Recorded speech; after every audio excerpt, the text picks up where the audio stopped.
This work is one of the most brutal paintings in all history. It has a relation with the horrors of the Spanish Civil War that began in the same year, 1936. The painting subtitles alludes to the tragic event, premonition of the Civil War. Dalí finished this work 6 months before the outbreak of the war, and he eventually claimed he was aware the war was going to happen long before it began, and showed this work as evidence of the prophetic power of his subconscious mind. However, some have speculated that Dalí may have changed the name of the painting after the war to emphasize his prophetic assertions, although it is not entirely certain. Some studies may show this work started 2 years before, in 1934. Dalí and his wife Gala were trapped in the middle of an armed uprising by Catalan separatists in Catalonia, 1934. This traumatic event has been the inspiration of the painting. The small village in the center of the piece may have been the representation of Catalonia. When we can appreciate similar buildings, finally Dalí and Gala managed to escape.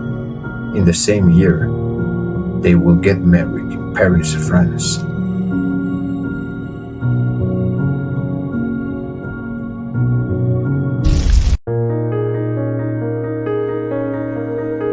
The image shows a monster of gigantic proportions, or at least they appear to be so, since there is a landscape of 2 small towns in the background.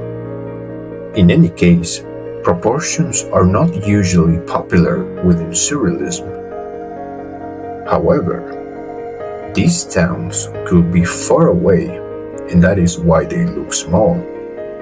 Or they could be close and suggest that this monster is actually gigantic. Under this second hypothesis, the figure is related to Goya's Saturn and the Colossus. Both pieces are a reference of another Spanish Civil War from the beginning of the 19th century. Likewise, the 3 giants have darkened skin color and equally impressive staging, committing reprehensible acts or terrifying the local residents. One of the most intriguing portions, which reinforced the theory of the premonition of the Spanish Civil War, is a small soldier in minuscule size, especially consider that this painting is just 100 for 99 centimeters, or close to 39 for 38 inches. In this image, we can see the actual scale of the piece, with a person along in the side. Back to the soldier. In the inferior left portion of the painting, we can see a human form, possibly a soldier, with what appears to be a red Moroccan hat, very similar to the Moroccan troops of the Spanish army, which a year later General Franco would use to attack the insurgent group, especially in the Battle of Madrid. What makes this painting even more intriguing, if we look at the city being sieged by this Moroccan soldier, we can distinguish a river crossing part of the city.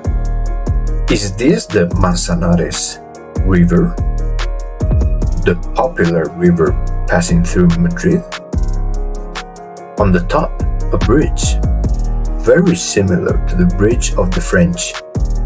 One of the most violent battles of the Civil War took place in Madrid, more specifically in this bridge. This is a very strange coincidence, or truly, Dali predicted the conflict with terrible precision. This soldier is also in a shooting position, ready to participate in execution, very similar to the execution position of the soldier in the painting May 3 by Francisco de Goya, painting also based on the previous Spanish Civil War, which occurred a century before. These elements reinforce the theory of Dali's Civil War premonition, which gives, of course, a very incredible legend to this painting. Although it is true that the Civil War is a great part of this piece, but it's not the main event of this painting. Soft construction with boiled beans has much more to offer. At first glance, in the painting, it will seem like there are two monsters fighting simultaneously, perhaps as an allegory of war. But if we look closely, we will see that it is actually a single character, 2 hands, 2 feet, and 1 head. But the character seems dismembered and in a deep conflict with himself. Corroded bones, rotten skin, face with burns. Despite all the adversity, the giant seems to have a feeling of content and joy, pride and accomplishment, which leads us to the core of the piece. This is actually a self-portrait, or to be more specific, a surrealist self-portrait. The giant has the same hair as Dali, but disheveled and unkempt. Despite all the horror, he is in deep happiness. On one hand, the tragedy of the conflict in Catalonia, when the couple faced death. But on the other hand, it was the year Dali married the love of his life, Gala, and he will spend the rest of his life with her.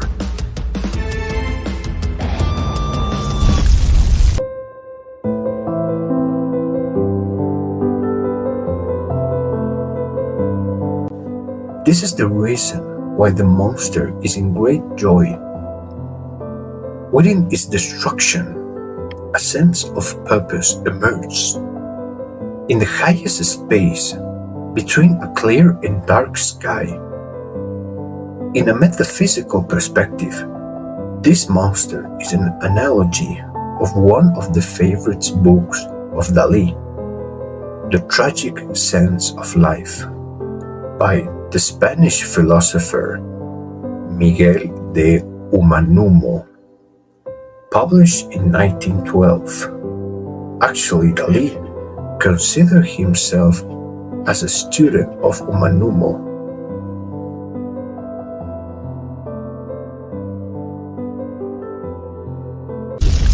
Vous considérez-vous un homme sérieux, M. Dali? Non, pas sérieux, je me considère un être tragique. Et Puisque je suis d'origine nietzschéenne,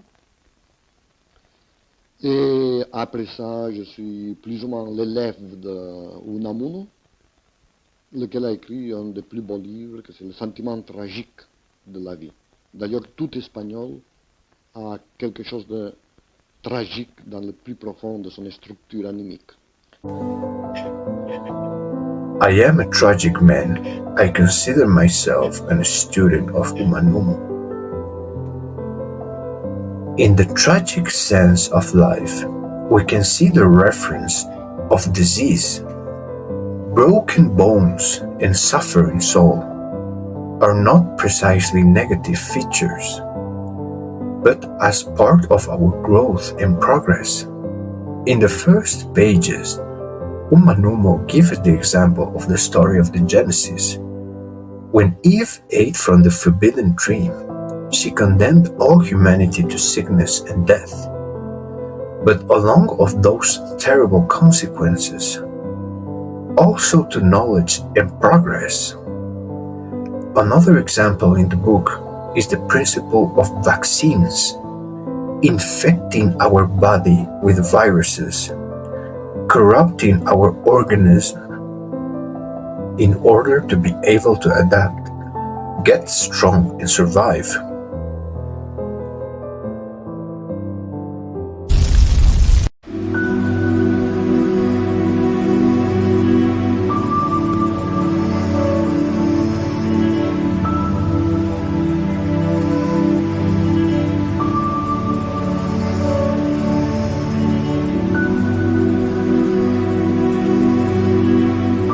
The parasite in the side of the pelvic bone is another example.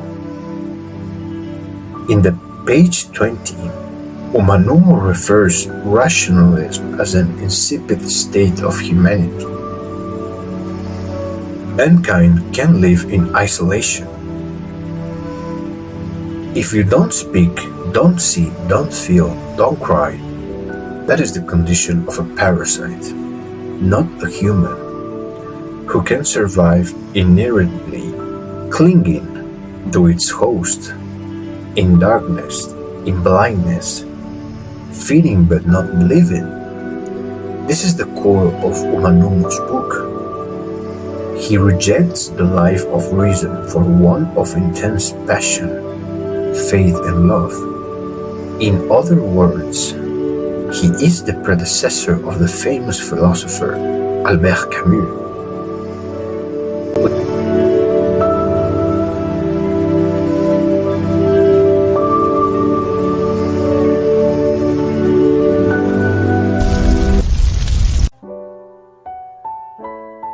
We can notice that the monster, apart from the parasite, has another problem, and that is the closed drawer. Dali's use of drawers as a Freudian representation. Sigmund Freud, another of his favorite philosophers, with the book The Interpretation of Dreams, theory based on the meaning of dreams. This representation of drawers, already used before in his art, reflects the mystery of the subconscious. Dali believed the secrets of identity were in the subconscious, that our drawers must be opened with the use of psychoanalysis to know our true nature and purpose. However, we can notice that in this case, the drawers are locked, giving us to understand that Dali, at this point of his life, does not understand either its nature or purpose. As we can appreciate, the section of the drawers is in complete darkness. Dali is through an existential crisis. Another curiosity is that Dali believed in reincarnation. In fact, he thought he was the reincarnation of his late brother, Salvador. We can see this reference in the portrait of Vincent van Gogh, which is in the lower side of the work. Looking closely at the monster, Van Gogh and Dali had older brothers who died before them. Vincent van Gogh's first brother was called Vincent, just like him. In the same way, Salvador Dali was called Salvador, like his old dead brother. His father decided to baptize him with the same name to honor his death. When Dali was 5 years old, his father took him to his brother's grave and told him, "You are the reincarnation of your brother." From that day on, Dali believed in reincarnation. This grotesque giant is, to a certain degree, a representation of reincarnation. We can notice that this monster is forming with his body the symbol of infinity, showing two interconnected circles at the top and bottom.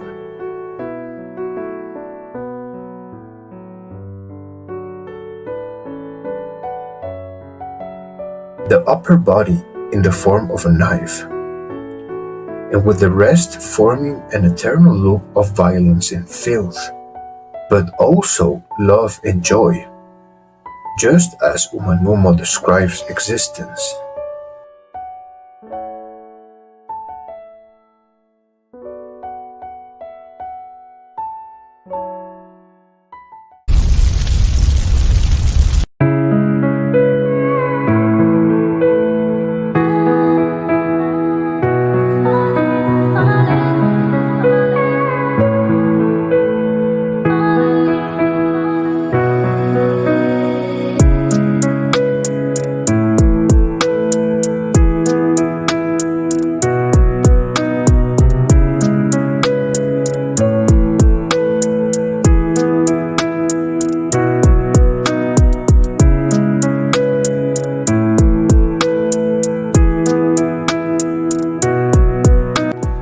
The beans in the ground, a bean, a symbolism of growth. Plant a bean on earth, and you will have a big tree in a couple of years. But in this case, there are boiled beans, seeds burned in the fires of the world's cruelty. Can we understand that in the soft construction of boiling beans? How many times we're living tragedies, a war, the loss of our friends, the death of a loved one. Our world is in complete chaos. We have burning skin, perhaps disease, and our souls in deep pain. A self-conflict we are trying to overcome. But also, in the middle of horrors, something beautiful happens. The best news of our lives. Perhaps it is the wedding with the love of our lives, or another extraordinary event, which is, despite our terrible tragedies, pain and burns, what draws us a huge smile on our face. This is the legacy of Salvador Dalí, soft construction with boiled beans.